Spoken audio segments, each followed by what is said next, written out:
Oh, boy. Well, away we go. It's the nightcap. Brought to you by Galactic Fried Chicken. I'm going to wait a minute until we'll give it a minute for everybody to find their way in.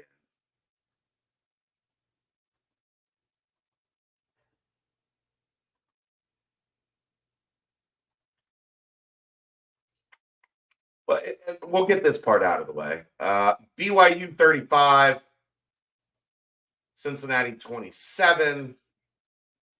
The Bearcats move to 2-3 as they head into the bye week.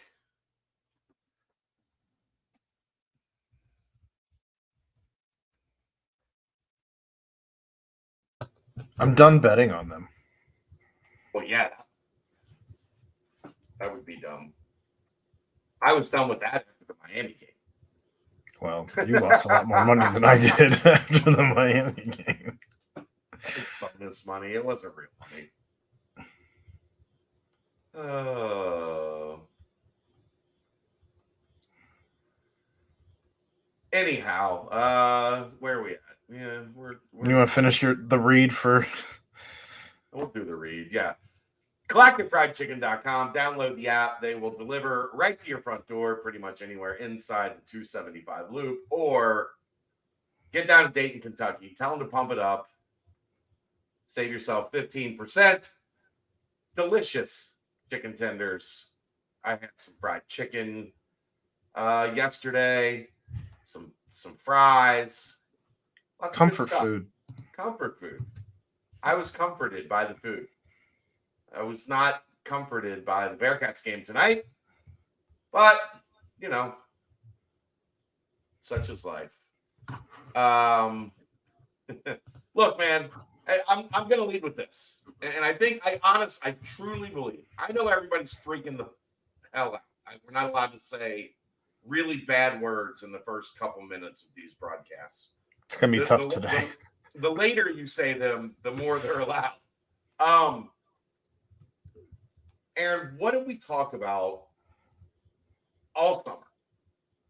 All summer, when we talked about Big 12 games, and we talked about the potential record of this team and the potential of this season. What did we say? This team could be 4-8. This team could be 8-4. None of it would surprise me. Why did we say that? Do you remember? Because the skill level elevates. No. Well, I mean, partially, yes. But they were looking at what did we determine? 7, 8 games, maybe 9 games. Now that we're looking at the way that the Big 12 is unfolding, that were coin flip games. There you go. Stump fizzle. Stump fizzle. You win. You're the winner. Coin flip games. Oh, Geoff got it in first. Got to give Geoff his love. He got it in first. Looking at this game before it started, was it a coin flip game with Yes, all the injuries? With all the injuries, wasn't as many as with all the injuries. There wasn't as many as was talked about. When you look at the players that were actually out and didn't play, it wasn't the laundry list that we were thinking were possible. When you looked at this game before, the last defensive drive of the first half, this wasn't a coin flip game. But Aaron, that you're missing the point. Can I get to what I was going to say? There's two of us. Both of us get to talk. I know. I'm in the middle of my point. Go ahead. Coin flip games. What can't you do in coin flip games? You can't throw a pick six on your first offensive drive. And you can't have a guy just randomly try to field a punt that's 4 feet over his head and get the very tips of his fingers on it and give them the ball at the 15-yard line. You gave them 2 touchdowns. The margin of error is minuscule when you're playing in a Power 5 conference. Guess what these guys got away with over and over and over for the past like 2.5 years. Even if you look at the year that they went to the playoff, they had done these type like stupid shit that allowed the other team to hang around, but they were too talented to lose. Guess what they don't have on this team, Aaron? Like 12 NFL guys. No, I don't know that they have 3 NFL guys. Right. So you're not, and now you've moved up a level and you're playing better teams, and you are not going to get away with handing them 14 points. The interception for the pick six, I didn't have a huge, it was a weird play because the guy that made the interception, like BYU was in man coverage. They showed it on the broadcast. BYU's in man coverage. And for whatever reason, the guy that made the pick six broke off his man coverage. I don't know if it's something they saw on tape or if it was instinct or whatever, but he just stopped, let his guy run free, and sat down and waited for Emory Jones to throw him the ball for a touchdown. If you're reading man and the guy just doesn't, like, you're expecting him to clear out, and he just doesn't clear out, and he just stands there and waits, and it was another guy falls down. I think he tried to sit down because he read zone. When that guy stops, the receiver reads zone. So miscommunication there. But the problem was second down. He had Xavier Henderson down the field wide open for a 30-yard gain. And he threw the ball out of bounds and 2 yards past him. You can't miss that throw. He had time in the pocket. Like, where is this deep ball that we saw at higher ground that this guy, he looked so good at throwing? He can't throw it anymore. Well, I would also wonder, where is the pass rush that this defensive line has had? Because I thought they pressured Slovis enough. They didn't make enough plays. No, correct. But that's been an ongoing theme now for three straight games since they were Pitt. In his face, but they weren't getting him. And sometimes, he also had another one where he threw a hand grenade, and the guy that wasn't supposed to catch it, but if you're gonna get lucky, do it in hand. What is it? With horseshoes and hand grenades, right? You're right. That's not how that's supposed to work in football, but it's worked quite a few times against Cincinnati. But again, you miss a play. You miss a play that is a spark. And then the next play is a pick six. And then they recovered. The defense recovered outside of the final 30 seconds of the first half. They were spectacular the rest of the half. I don't know that BYU had 10 yards the rest of the half after that first drive where they ran it pretty well, but then they stalled out, they punted, and then you had the pick six shortly after. And then here's my problem with the Braden Smith miscue. You're just going all over the place. Go on. Well, I'm talking about two things: the pick six and Braden Smith tipping the punt. Okay, those are my 2 points. He has done that on multiple balls this year. That he has acted like he's not going to play, or he had no intention of playing. I agree. And then they bounce, and then he runs after him and tries to do something. He'll get it on the bounce, which is wild. That's crazy train of thought. Guess what he hasn't done on any of those plays? Had success. He hasn't broken any of those. He hasn't snatched it up and run for 30 yards.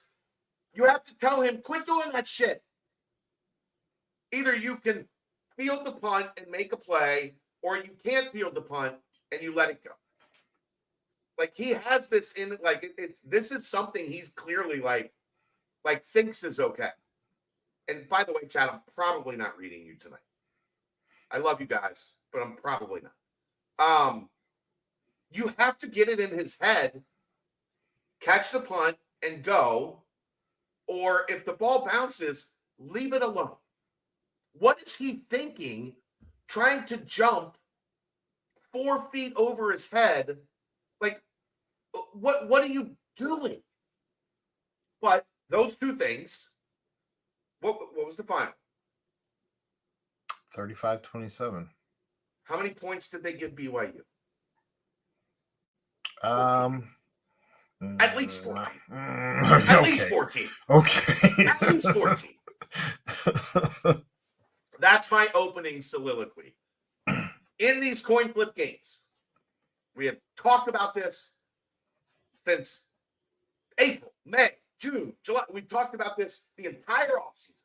You are going to play a bunch of these coin flip games, and you cannot, like, what they're doing right now, Aaron, is they're catching the coin flip in the air, looking at it, and then making sure it's whatever the other team is. No, I don't think they're doing that. I think they're catching it in the air and kicking it before anyone sees what it is. Well, right, but it still might land on. But nobody knows because you have to go find the coin. They could still go find it. Maybe. My point is they're going, you guys have heads? Hold on. Yep, heads. It's heads. Look, it's heads. They get it. Like, this is happening over and over, and we're developing a pattern. Thank you, Corey G. Thank you, Corey G. We appreciate it. Like, you're not going to win games in the Big 12 doing this shit. You're not. So that's your soliloquy. Here's mine. First turn. off, to all of those ready to punt the entire coaching staff into the sun, I have this to say. This staff was hired just before the bowl game at Fenway, which is an atrocious place to play a bowl game, but that's besides the point. They have not yet been able to hit the transfer portal in its entirety. They have not yet been able to put a full recruiting. They didn't even have the whole recruiting staff until a couple weeks after the hire of the coaching staff. They have not had a chance to really assimilate a roster. Call it what you will. People are saying that when Luke Fickell got here, he had a terrible roster, and this coaching staff has not had the same roster issues, deficiencies that Luke Fickell had. I strongly disagree, as you are not in the AAC, but you're going into the Big 12. And so your deficiencies, albeit may not be the same as what Luke Fickell had in the AAC, the deficiencies that you have going into the Big 12 are far different. Let's also worry about controlling the controllables. Satterfield's not going anywhere, despite what, unless everyone is donating, specifically calling the donation office and saying, hey, here's my donation for a new head coach. Get him out of here. Satterfield's not going anywhere for probably 3 years, at least, including this year. Guess what? And, well, even if they did that, he's still not going anywhere this year or next year. Correct. Even if they raised $22 million, Probably they would just not. be like, thank you for the $22 million. So that all said, let them do what they're here to do, and that is coach, and that is put together a team that, to be quite honest, was not ready even as it stood with Luke and the team that he had assembled and had recruited, if that recruiting class remained intact and all of that. Like, it's not what you wanted to see. Sure, I get it. I watched the same game you all did, but I'm not ready to fire everybody. I think there were some play calling, especially on defense today, absolutely, that should be questioned. That said, prior to the first half that sent you reeling, this team was playing, even with the turnover that you had, the pick six, this team was playing really, really well before that last 44 seconds in the first half. yeah. At BYU, at elevation. Well, the elevation clearly should not have been a problem because the defense only played like 12 snaps in the first up until that final drive. I think they played 16 snaps before that final drive. I don't think the offense or the defense rotated nearly enough to my liking. Aaron, why would the defense rotate? They played They played 20 snaps in the first half. What is I there to mean, rotate? I mean over the course of the entire game. I don't mean I hold on. I don't mean in the first This is half. amazing, though, Aaron. 28, 25, 50, roughly 51, 52 snaps for BYU the entire game. Your defense shouldn't have to rotate on 50 snaps. That's like 12 snaps a quarter. If your defense can't play 12 snaps a quarter, what are we doing? I also think that's not even one of my main points. But my other point I'm is, just saying, like, no, I would agree. If they ran like 70 plays, I would be like, yeah, like rotating should have mattered a lot more. But I mean, 20 snaps in the first half, 30 snaps in the second half. If that makes you tired, well, I don't care if they played at 10,000 feet. Mexico City, let's go.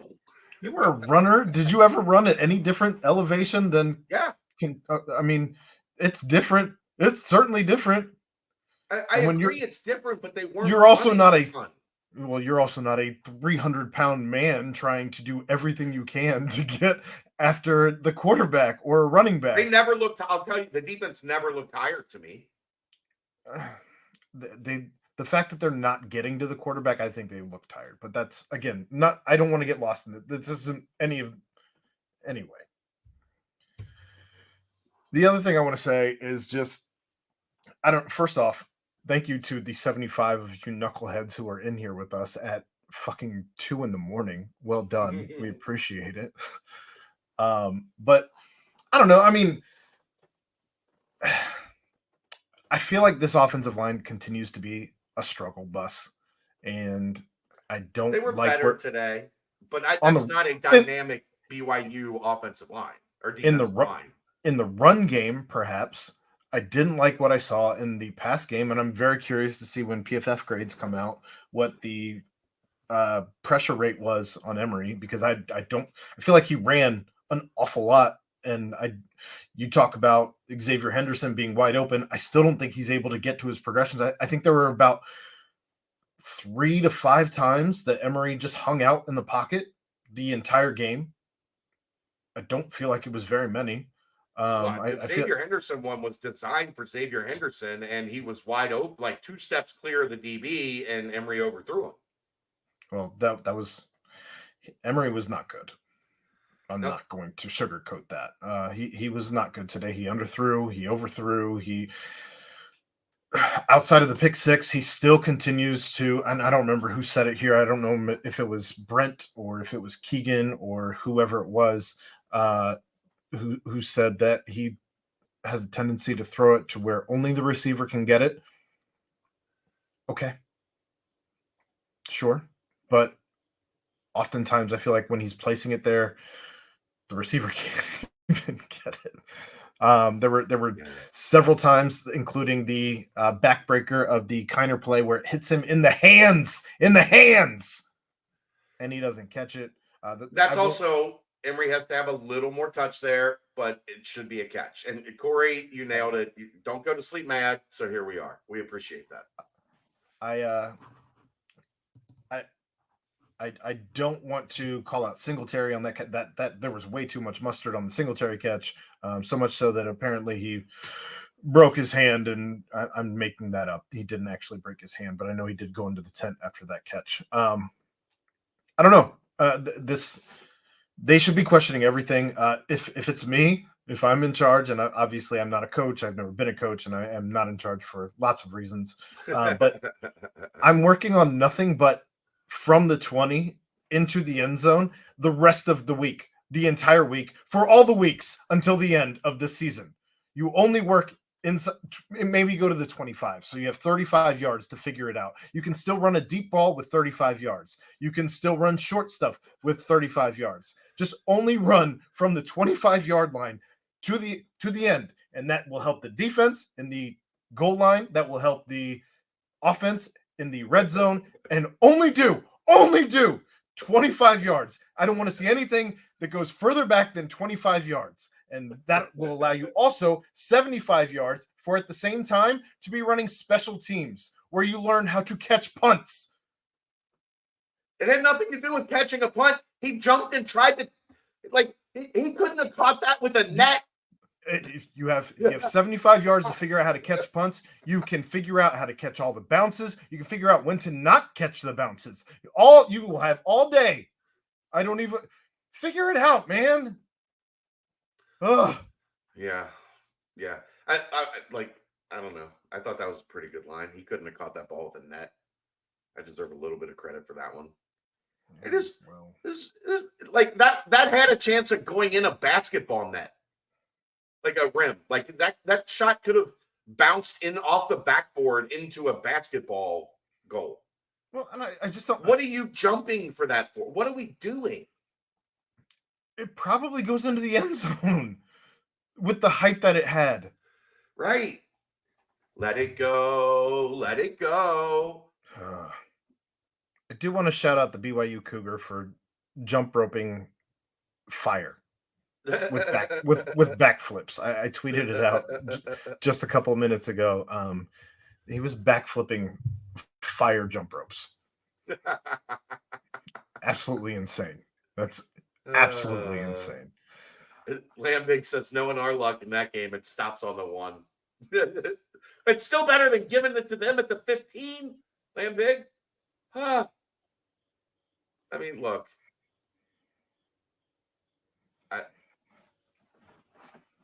And I agree with you, Marcus. Even as an Emory detractor from day one, he gives Cincinnati the best chance to win games. I don't want to put a quarterback behind this line that you're trying to develop. What is that going to do? Right. For anyone. Talk about forcing a guy to see ghosts. Put Brady Drogosh behind this line right now. Like, come on, guys. Was the safety not intentional grounding? Unfortunately, there was a receiver right there. Like it was intentional grounding, but by the letter of the rule, there was a guy in the vicinity, so it wasn't called intentional grounding. So, I mean, those are the things that infuriate you. But guess what? Like, they once again, they got home but didn't make the play. Dorian Jones on the touchdown, like runs free to the quarterback and like slows down and watches him for a second. And then makes a play on it and causes him to kind of flutter it. But somebody else runs under it, takes it to the end zone. Annoying, but yeah.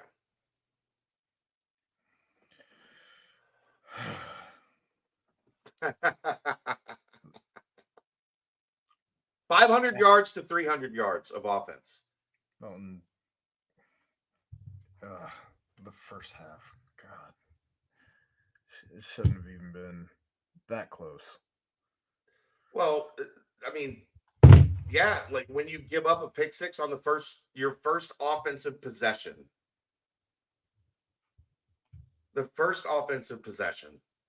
you're digging out of a hole on the road immediately. Yeah. Sacks tonight, they had 0. That's my whole point. Like this D-line 7 tackles for loss. This D-line should never, ever finish with 0 sacks, period. Yeah, I mean, he only threw the ball 24 times, 13 of 24. Like, it wasn't like Keaton Slovis had this amazing game, and one of those plays was the 59-yard touchdown. Take that away, he's got like 170 yards passing. That's crazy. That's crazy. Yeah. Once again, like, it's funny because everybody, again, is like the secondary stinks. And there are plays that are of that vein where you're like, man, like they need the secondary to step up. And then you look at the stats and the quarterback has completed 13 passes for 220 yards. And you're like, look, I mean, it can't be that bad if the quarterback only completed, like that is in 3 games. 10 completions against Pitt, 12 completions against Miami, 13 completions against BYU. We were warned this defense would give up big plays by gambling. Yeah. We also have a giant gambler in several guys on this defense who look for the interception or the turnover or the big play, even if it's a tackle for loss and whiff, as opposed to just getting after the ball. Yeah, this is kind of Corey, but it's happening a little bit differently. It was expected of a Brown defense to give up a bunch of big plays, turnover, sacks, but give up big plays. Yeah, and the problem with that is on the games that you don't have any turnovers or sacks, like they didn't create a turnover on a quarterback that's turnover prone, and they didn't get a sack. And when that's your defensive MO is sacks and turnovers, and you go goose egg on either, you're going to be in a situation where the other team's offense is going to be. But Aaron, they didn't run it well outside of the first drive. They only completed 13 passes, and realistically, they only scored 21 points. But they ran it well when they ran it well when they needed to. When you're 3rd and 13 and you get a 27, 29-yard touchdown or whatever, that was the only time they really that was their only double-digit carry. They have one other, the Miles Davis kid in the fourth quarter to seal the first down when you needed a first down, right? Yeah. But that kid would have been good from 60 yards out on the 27, 29-yard carry or whatever. It was almost the exact same play Oklahoma ran. They were giving up. They were giving up and taking the field goal. And they gave up a 29-yard, like the same as Oklahoma was giving up and going to punt on 3rd and 18 from their 3-yard line. They were giving up and going to take the field goal, and they give up a 29-yard touchdown. I wanted to throw up. I know this is nitpicky. I would have liked to see Miles with more carries tonight. I thought he was actually running the ball better than Corey. I know that they tend to play the hot hand, and I think they did not tonight. I don't know what they saw. Were close. I mean, I don't think it was a big enough. Corey ended up with 19 carries for 77 yards. His long was 12. Miles had 12 carries for 61 yards. His long was 11. There was a 1 yard per carry difference. Like there was definitely a point where I thought Miles looked early really in the third, right? Early in the third. Yeah. Right. I don't know that it was my problem with Corey is I think Corey gets knocked off balance too quickly, too easily. And you see that on some of these runs where we talk about those individual, you got to win the one-on-one. And a guy hits him in his thigh and he goes down. He's a big, thick, powerful back. You've got to be able to absorb that blow to the thigh and get upfield. You also have to get that 1 yard. If you're going to be a bruiser, you have to get the 1 yard when everything else is on the line. You got to get that 1 yard, and he did not get that 1 yard. Do I think it's too late to eat a meatball sandwich? So I think it's never that your stomach will be very happy tonight if you have a meatball sandwich right now. I think it will also be very angry with you in the morning or debatable early afternoon when you wake up from this. Could be worse. You could make far worse choices. You can go to White Castle. Yeah, made worse. So yeah. Meatball's better than White Castle. I would love to have a meatball sub right now. It sounds delicious. I'd love to have White Castle right now.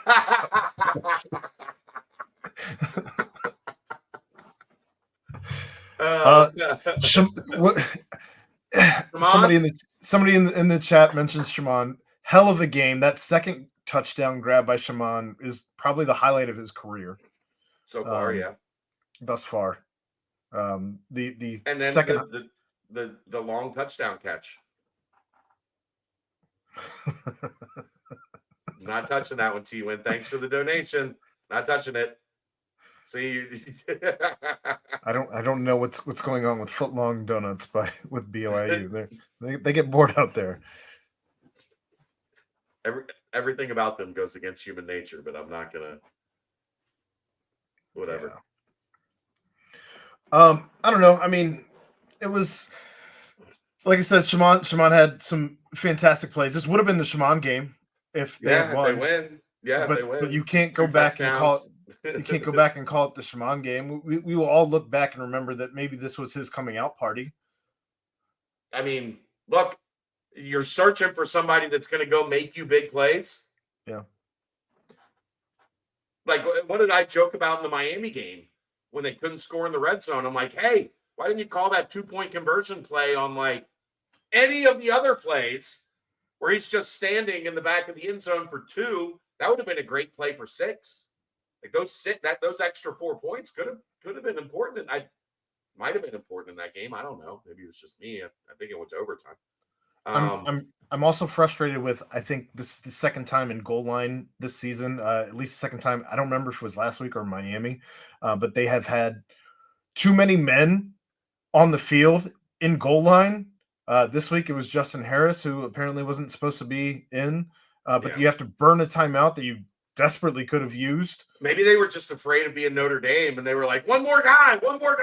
But again, like Notre Dame, you're at the half-yard line. Just eat it. Just eat it.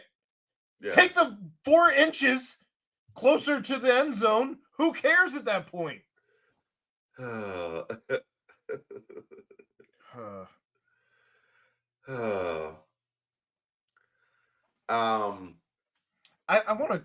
like this. I like this one. Sick of hearing UC fans reference Fickell. I actually want to reference Fickell. Fickell was 4-8 his first season. It should have been 1-11. This staff is not as bad as everyone is painting them out to be right now at this point. We got spoiled on Luke Fickell winning a lot of games in a lesser conference. The bar has been raised. Yeah. I love this one. 48 seconds left before halftime. You can't kick it out of bounds. Press man, how that makes sense. Well, they did both. The first play, they went prevent and gave up. Like, if you stop that first play, then they don't go. Like, that's kind of, that's how that works with very limited time on the clock and 83 yards to go. You run the first play, and if you get a chunk, then you put your foot on the gas and you go try to score. If you stop the first play, then teams will generally just say, okay, we'll take it into halftime. They ran essentially prevent. They sent 3, they dropped 8. They get the big play. Then on second down, I know the announcer said they sent 6. I counted 5, and they dropped a linebacker, but they didn't drop him very deep. They dropped him shallow, I guess, to prevent a crosser or something along those lines. Then you had the pass interference, and then I think they sent 5 again. 6. The second time I did the touchdown play. I don't think they sent 6. I think they sent 5. They just had a linebacker that didn't go with the guy that ended up wide open. Dingle looked lost a lot tonight. Yeah, and he looked even tackling. I don't know if it's injury, because he did get nicked up a couple times in that Oklahoma game. Like, if he's not 100%, and we'll get a bye week now. If he's not 100%, you can't have him out. He lost leverage on like tackles, where he was he was rapping and smaller than him. He was rapping and could not bring guys down. Yeah, I mean, that's a guy, like, when you look like that, like, you got to be able to bring a guy down. So, like, I wonder there, like, is there a mixed message where you're like on one snap you're playing prevent, and on another snap you're blitzing aggressively, like, does that kind of mess with the communication that everybody's got? Like, what's the plan? Are we trying to keep everybody in front of us, or are we trying to get a sack? And like, clearly, once they got that first chunk, the decision was to go aggressive. Because if you get a sack there, like, then they just take a knee and go in. But I mean, that was hot knife through butter, man. Like, three plays technically, but there was a fourth play that was the pass interference. I know it was a bad call, but whatever. But yeah, like, I do agree. Changed up what you. I agree. Go ahead. I was just going back to the chat. Sorry, I thought you were finished with your. Go ahead. I'm good. I agree. I know lots of people are talking about Dingle. It is Dingle's first year getting playing time, but if he is injured, if he's dinged up, if he's hurting you more than he's helping you, you can't leave him on the field, right? Well, that was like, it was an ankle, right, against Oklahoma. I thought it was a shoulder. Shoulder. Okay. Well, both of those things would be something that prevent you from driving through tackles. Sure. An ankle, because you don't have that leverage, and a shoulder because somebody's just running through your injured shoulder. Yeah. Reed, we love you here. You're here all the time. And I just wanted to say, in regards to the Fickell stuff and Satterfield, lots of first-year coaches are winning. Sure. Lots of first-year coaches, though, are not elevating from the AAC with less than half a roster into the Big 12. It's not the same than just taking over a program that was already there and reassembling over half your roster. And this is not, Scott Satterfield did not take over the 2021 Cincinnati Bearcats. Who are the Luke Fickell guys that are on the field currently? Yeah. Justin Harris,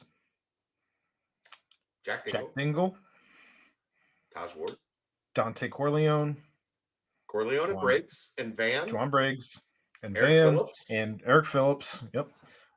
Watley. I thought he had a pretty good game today. He pressured a couple times. He did. I thought Watley flashed a little bit. But a lot of the guys that you guys are complaining about are Luke Fickell guys. Guys that were left over. Singletary, Kiner, well, the entire running back room, I guess. Yeah. Gavin's been very Gerhart. Tonight he had some. I think he had some bonehead plays tonight. Okay. There was a penalty early on that really drove me crazy. He had one, like. I think it was more. I think it was more than one, because I don't think the entire line played well, and that starts with your center. But that's anyway. Mateer's a thick guy. Yeah, he's been good. But there's, I think that's it. Well, like, we didn't hear not at that position. Yeah, Evan. We didn't hear Dante much tonight. Part of that was that he just wasn't, like, they didn't. It was so funny to me. Like, I want to get into something else, and that is, I think BYU killed themselves. Like, the defense played well the first 29 and a half minutes. But you know why the defense played well the first 29 and a half minutes, Aaron? In large part? Because they stopped everything? No, because BYU decided they were going to establish the run. What kind of dumb fucking game plan is that against a team that is great at stopping the run, and BYU is terrible running the ball? We were warned that they were going to try and establish the run. And that's why they looked like dog shit the entire first half. Guess what happened? They stopped running.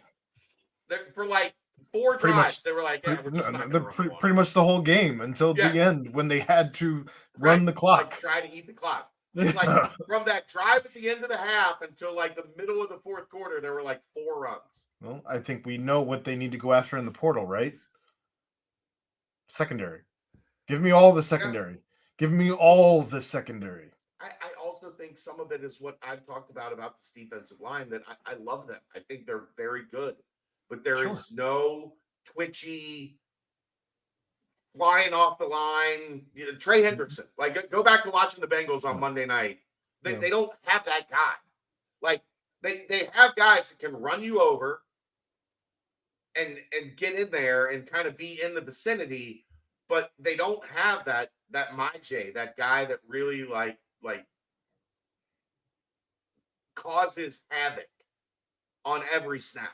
That guy is just not on the roster right now. I don't like when people go after other people in the chat. Yeah, we're not doing that. Yeah, that was. And we're not like you're not going to use this as your place to say everybody needs to be fired, Mr. Dot. M. Dot, whatever. I don't know. I didn't do that one, but I did that. Like, every post was about somebody needing to be fired. Like, I just didn't want anybody cussing anybody out in the chat. Right. But yeah, no, I'm like I said, secondary. Give me all the secondary. Jordan Young, I think, would be an excellent slot guy. And Pace was back this week. He played okay. Made some big plays, missed some big plays. He's a guy who tries to get the interception, drops it that interception would have been huge, but he drops it out of bounds. He also had a guy tackled for loss, misses him, whiffs on him. They don't get a bunch of yards after the fact, but these are just things that I notice with Pace, where he's always going for the big play, and it feels like he's missing the big play more often than he's making the big play this season, and it's frustrating. Easy play. He's not making the easy play. Reed, I think this team has enough talent to win and compete. It's coaching decisions. Third and short, like, what were they on? Hold on. Just gonna tell me they were 9 of 18 on third down today. You're not. That's pretty damn good on third down. You get 50% on 18 snaps, with a bunch of them still third and long. What was the average third down? I don't know. I don't have yardage. I don't have that yet, but it wasn't great. It's not on stat broadcast. I haven't checked stat broadcast. Okay. I'll check if I can find it. Okay. I think it's just I think it's a cop out to just look and say, coach, play call. We get like, here's where I always get into the weeds with that. We don't know the play call. So are you like, is it the play call if you don't know the play call? Like, where guys are supposed to be, who had what assignment, where, like, when you're going over the all 22, what went wrong? Okay, well, we lost contain here, or this guy was running free, and that blew up the ability to get back to the second side. Like, I understand at times, like, okay, what is that play call, or what is that decision?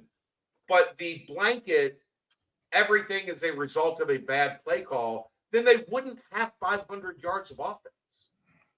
Better than I thought. 6.3 yards was the average third down distance. Yeah, absolutely. By almost 2 yards. They didn't have a lot of, like, shoot themselves in the foot on first and second down.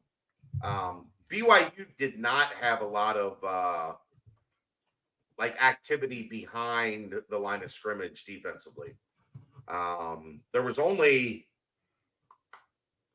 one sack, which counts as a tackle for loss, and then one other tackle for loss. So there were only 2 plays behind the line of scrimmage, and Cincinnati ran 80 something, almost 90 plays. So that's probably where that, they didn't have a bunch of pre-snap penalties either. They got to make, I think it's time for something different at right tackle. Like, let's see what Philip Wilder's got there. I know they've been rotating between Wilder and Buford.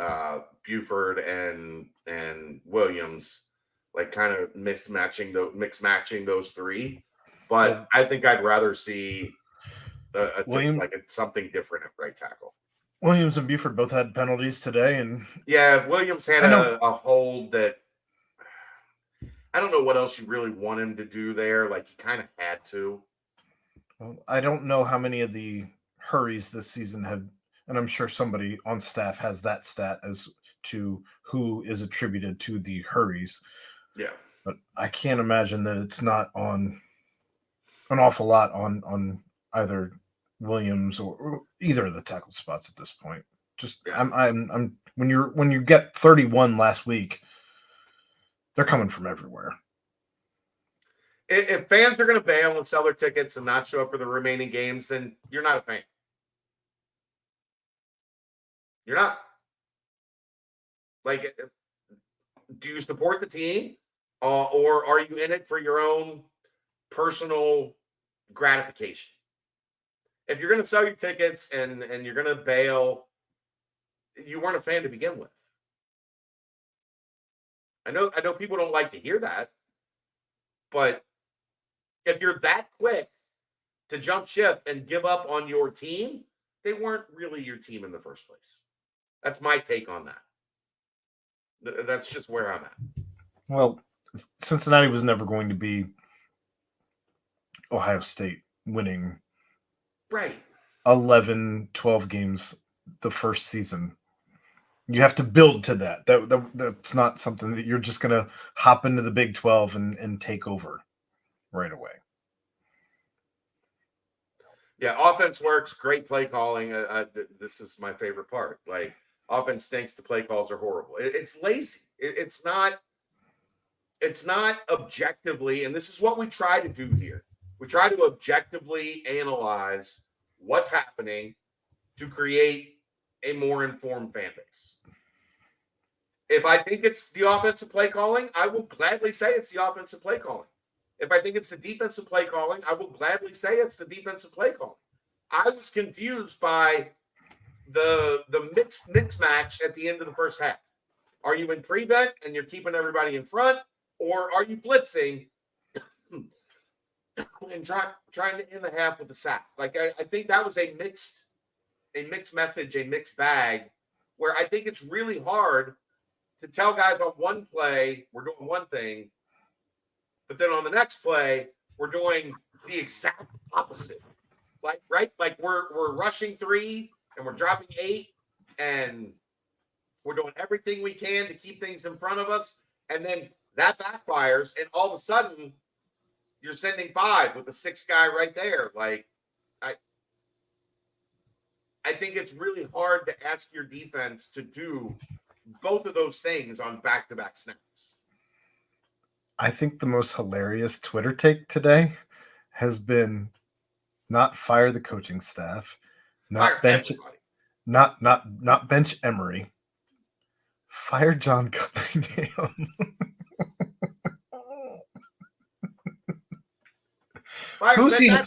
Who's he hired?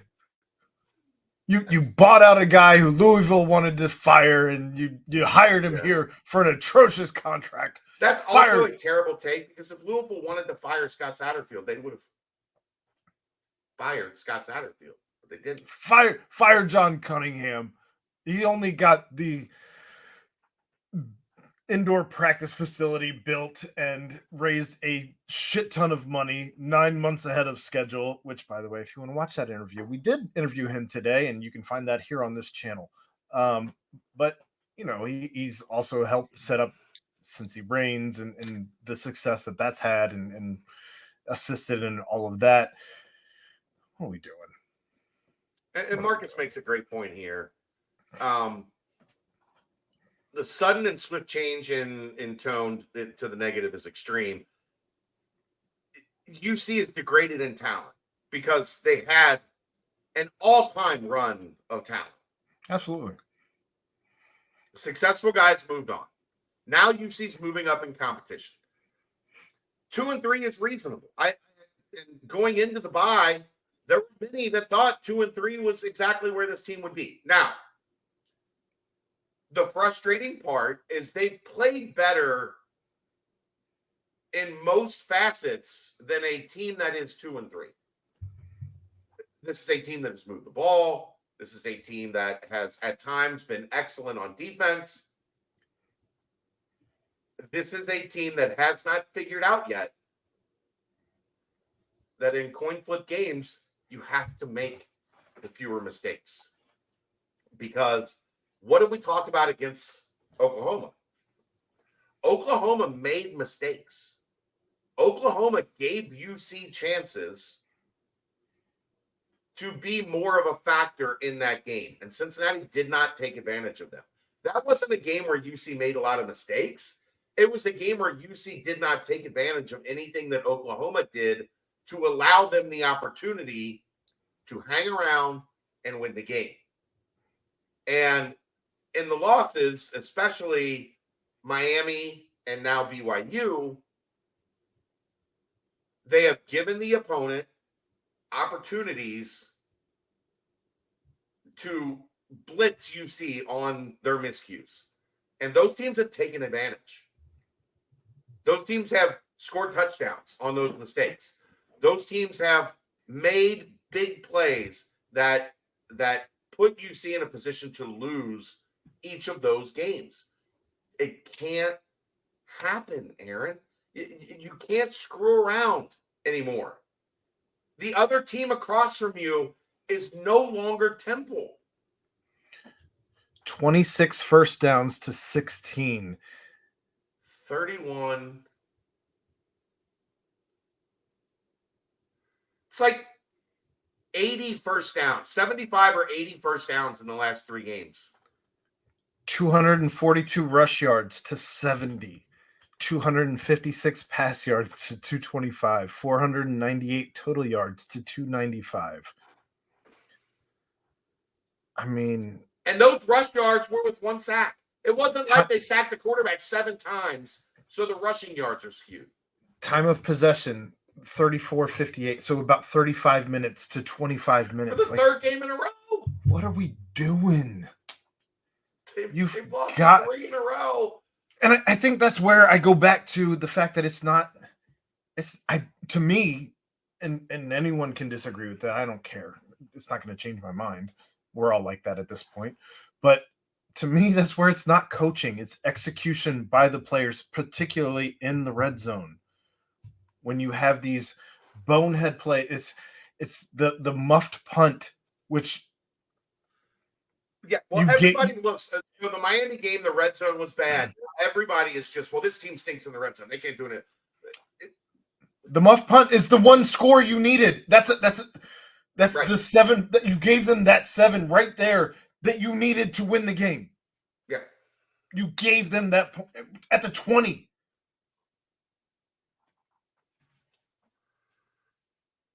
Oh boy, there was. T-Win, I think people think we could have gotten Prime. Please clear this up. Yeah, I'll clear it up. It's very easy. He had been talking to Colorado for months. He was going to Colorado. You know why he was going to Colorado? Because Colorado was a disaster. And that allowed Deion to go in and do what he wanted to do, which was completely gut a roster and start over. He was never going to get that opportunity at Cincinnati. This was a program that was a year and a half, like 2 years earlier, they were playing, or 1 year earlier at the time, they were playing for a college football championship. He was not going to be able to come in Cincinnati and just say, pack your bags, everybody get out. He got exactly what he wanted at Colorado, and that Colorado job was open for a while. If you read and do some research on how that played out, there were some connections between Deion and the decision makers at Colorado that played middleman and were going back and forth that entire time about making this happen, making this his next destination. So by the time Luke Fickell decided to take the Wisconsin job, Deion to Colorado was 97% done. And Aaron, what can you tell the people to confirm to the people, there's nobody that wanted Dion more than me. Except maybe me. Well, I was championing it the minute that Fickell left. Like, but when you were like, we all were on these airwaves, like, go get Dion. Yeah. But when you look at the actual, like, what happened, that train was so far down the tracks because he knew they were the worst Power 5 team in college football. Yeah. That's what he wanted. He wanted to take something and lift it up. I still believe deliver it to the promised land. I still believe that Cincinnati made a push. I think it was just the train had tried, already. it was done. I think the train had already left the station. To your point, Yeah. yes. So like there's nothing they could have done. It was already like, I'm going to Colorado, and this wasn't a situation that he wanted. Because if there was failure, again, this is and this is what we're seeing. And I truly believe this. And I don't know if you'll agree with me or not, but I truly believe this. What do they always say?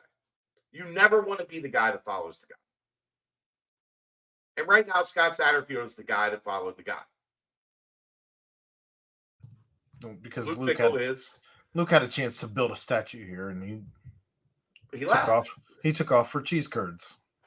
He left. Like, one way or the other, he left.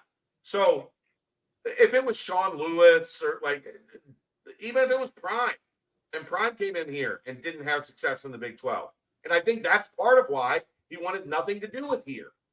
If Prime had come here and had lost to Oklahoma and then BYU, do you think people would have been, oh, Prime's overhyped? It would have been the same thing. It would, Prime's overhyped. Why did you bring him in? You're paying him gobs of money. He gutted this roster, and people would have been already. I mean, you're starting to see it already with Prime in Colorado, by the way. Yeah. Guess what? Prime is really smart. He knew this was not it. After getting his teeth kicked in by Oregon, there's plenty of people who are anti-Prime right now. But and they were the media darling. If he had lost back-to-back, which, by the way, 3 straight losses has not happened since, 2017, when Luke Fickell was here. His first year as head coach. Just saying. But it's, Prime would have been a mess. Thomas, I answered a question. Like, calm down. It's okay. I answered a question. Marcus, I love Royer. His take on Urban is so bad. And I would tell them that to his face immediately. I will text him right now. Same as I've done every time he's brought it up. That's it. No. I also heard Urban wanted roughly close to double digits if he were ever to come back to Cincinnati. And if you're thinking that 10 million also selling your soul to the devil is worth it, well, we're not the same. Look, I know Marcus is a Prime guy.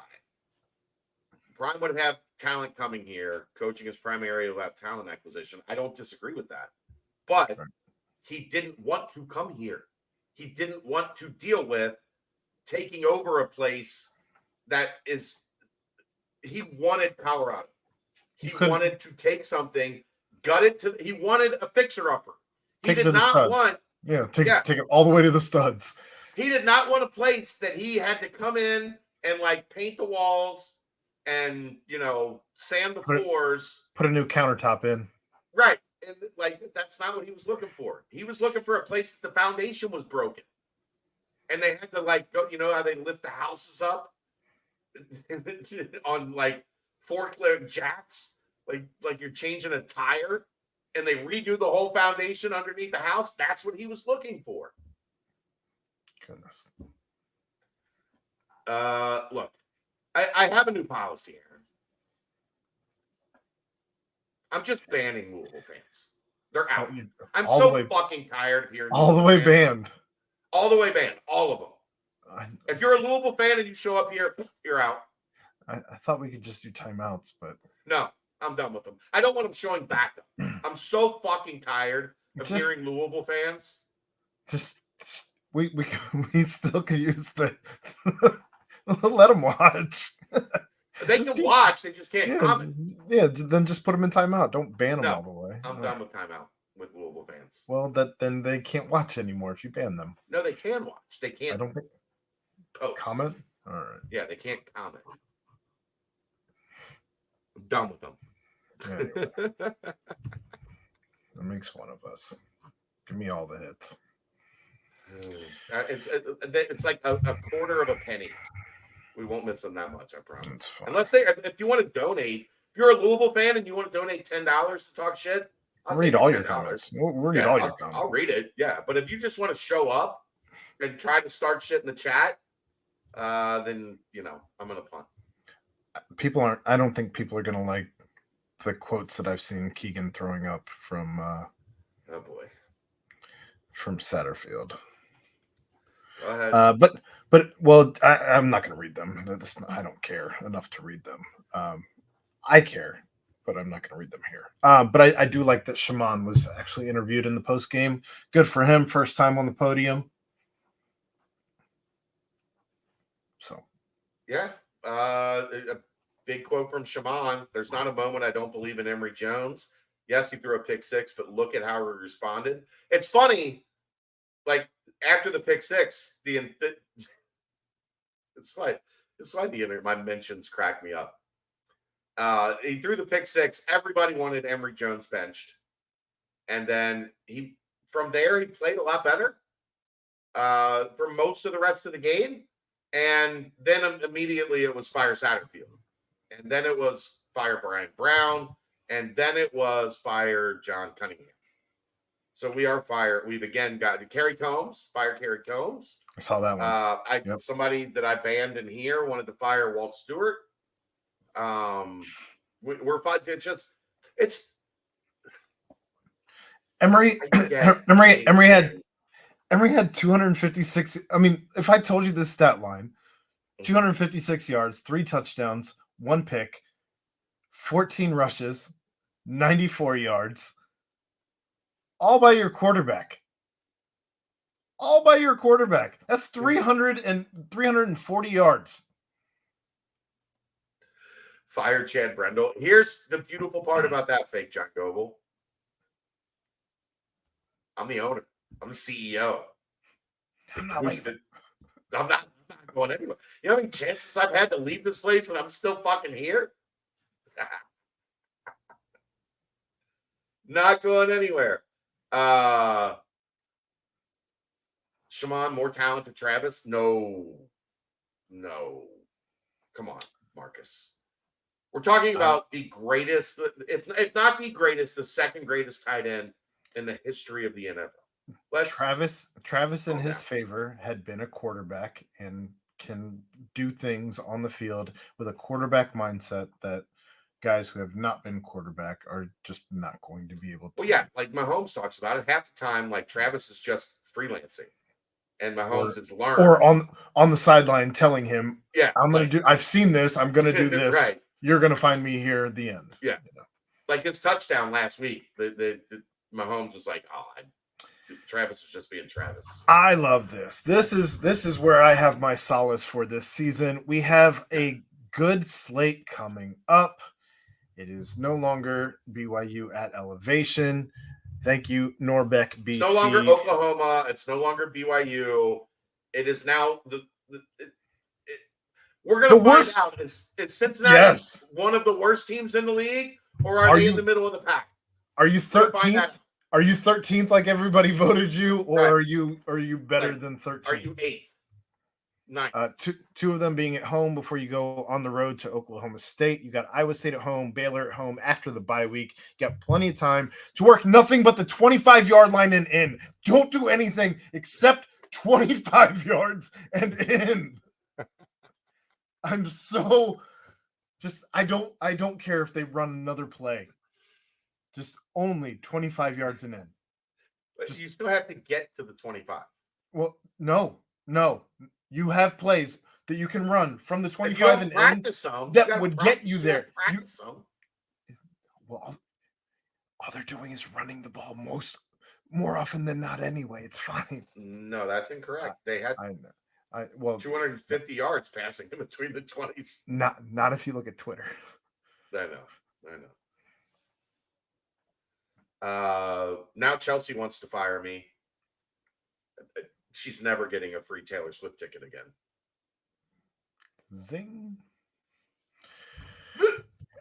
Could do without podcast mentioning that name again. Just run the same plays they run on our side of the 50-yard line on the opponent's side of the 50-yard line.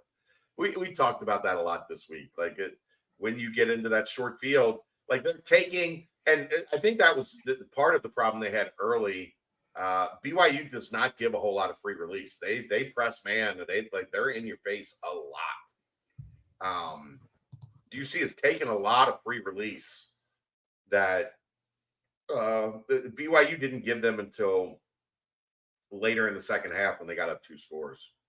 So I thought that was interesting, seeing that play out, that it was, they had to kind of, it wasn't just quick dig routes. It wasn't quick. She did say she wanted to fire me, so I don't mind you. She spelled my name wrong. I'm done with that. She did. She always does that, doesn't she? She does. Yeah, she does it on purpose. Yeah.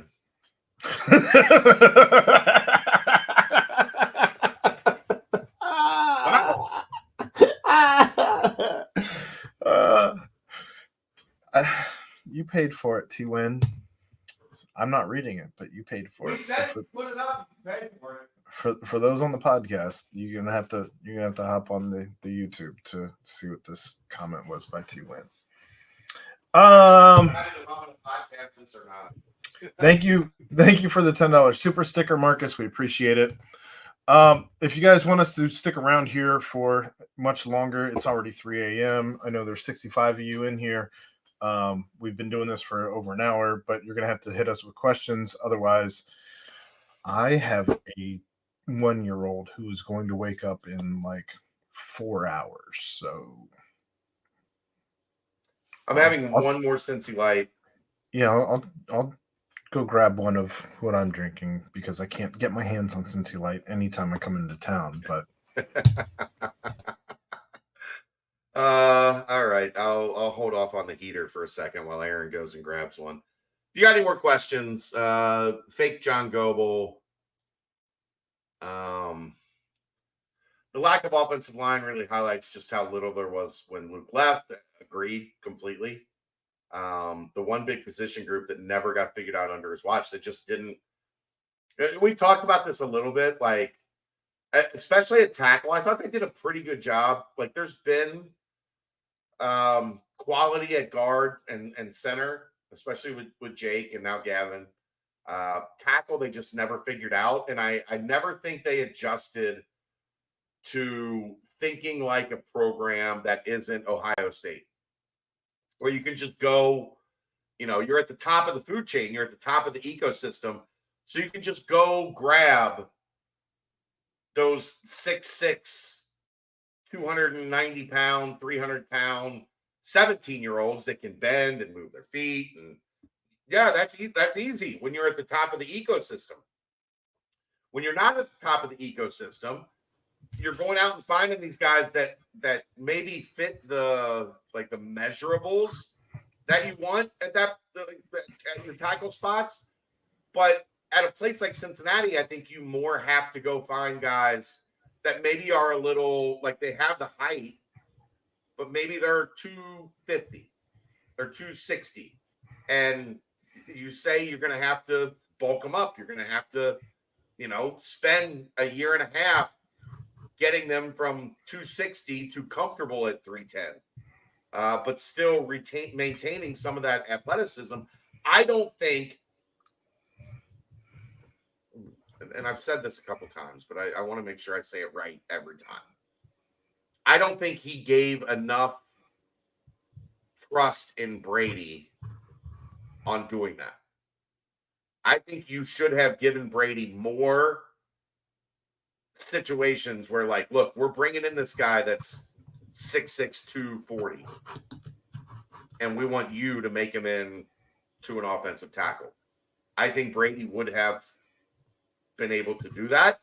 I don't think they trusted that enough. I think they said, we have to go get guys that are 6'6", 310, because that's what tackles look like. They're 6'6", 310.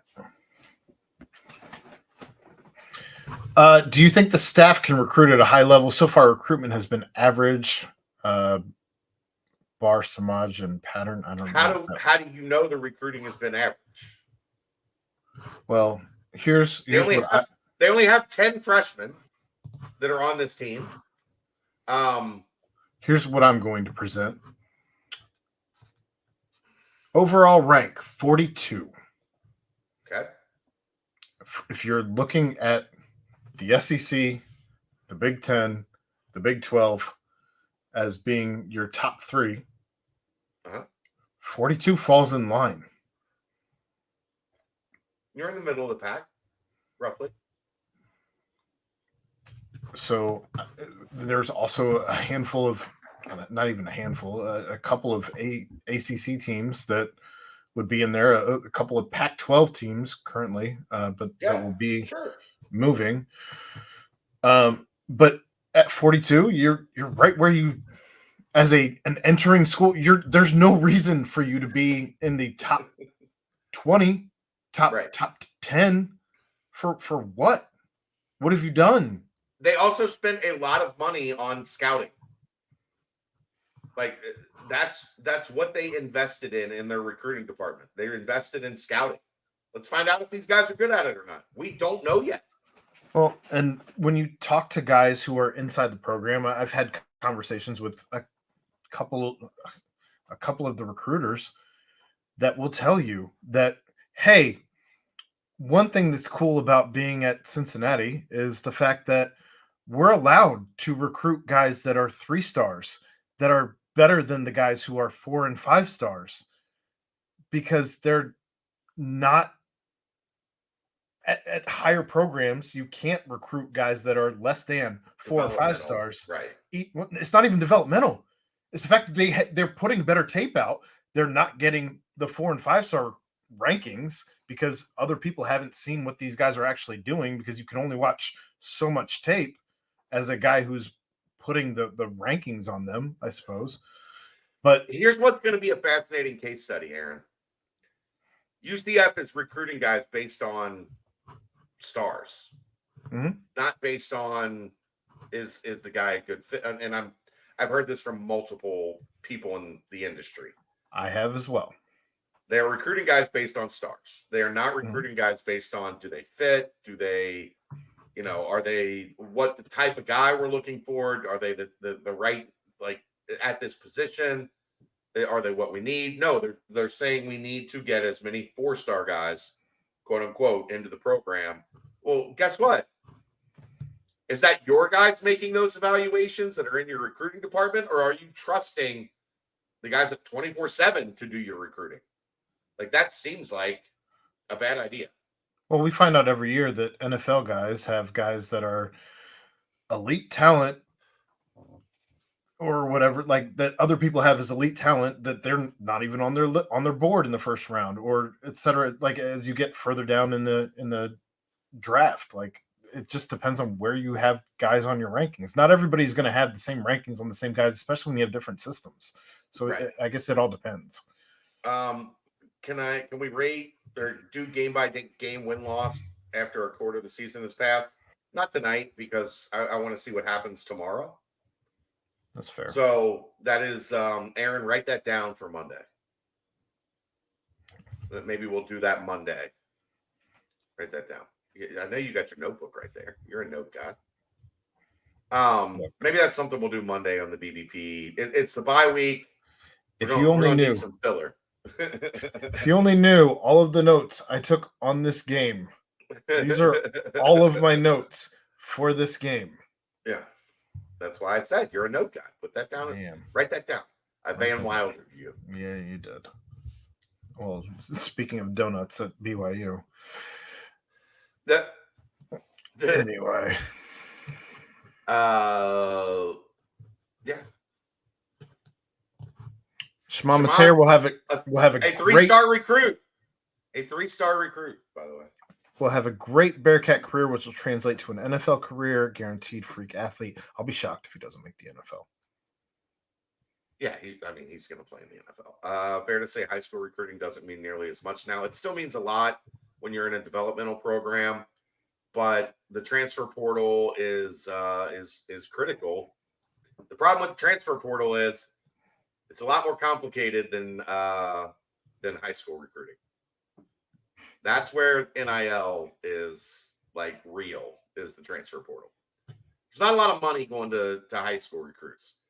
There's a lot of money changing hands in the transfer portal because teams see it as, a lot quicker fix. Tony's old school. Most people in this chat would be shocked at how many players in the NFL were once in JUCO. Not anymore, but for a long time, yes. Correct. Chad Johnson, I think, was JUCO. Yeah. Wasn't I think TJ was JUCO too. Potentially. Chad, what game are you going to be tuning in tomorrow? I'll probably be traveling, so I don't know. I will be. Kelsey has a friend over, so I'll be responsible for taking care of her tomorrow. Kansas, Texas, 3:30. Yeah, I will definitely be like I said yesterday Wednesday. I'm fascinated by Kansas, Texas at 3:30. So I will probably have that on as I'm writing Brendel's Bites. West Virginia, TCU at 8. That one's interesting. I think TCU wins that one. I mean, I think we talked about that. I'm still high on West Virginia. I don't know why. But for fun. Yeah. Can't after everything I lost tonight, I can't afford to bet on anything. So stop betting on the Bearcats, Aaron. It doesn't make any sense. I told you I'm done after tonight. Vegas has no read on this team. Ooh, Aaron Rodgers also a JUCO. Yeah. I forgot about that. I mean, there's just what's happening now is a lot of these guys are going to the smaller FCS schools, going to FBS, FCS schools, and then trying to play their way up. So does that make Shador a JUCO player? That's a funny joke, T-Win. I'll give you that one. I'm not touching that. It's a funny joke. I'm going to touch it because it's a funny joke. Why do Mormon women stop having babies at 35? Because 36 would be too many. It's funny. They'll probably be mad. Well, they won. They did. So maybe they won't be as mad. Congratulations to BYU on their first Big 12 win. You know what, Aaron? The Bearcats won't lose next week. Can't because it's a bye. Yeah, I mean, should be a good game. See if Scott Satterfield can outcoach bye. Who's their head coach? The numbers are dwindling. We're going to bed. It's 3:10 in the morning. Jesus. Just wait. We got the corner 4 coming into the league next year. There's going to be more of these. I'm going to sleep. That's the nightcap. Brought to you by Galactic Fried Chicken. Thanks to everybody for being here. Right here on BearcatJournal.com. See ya!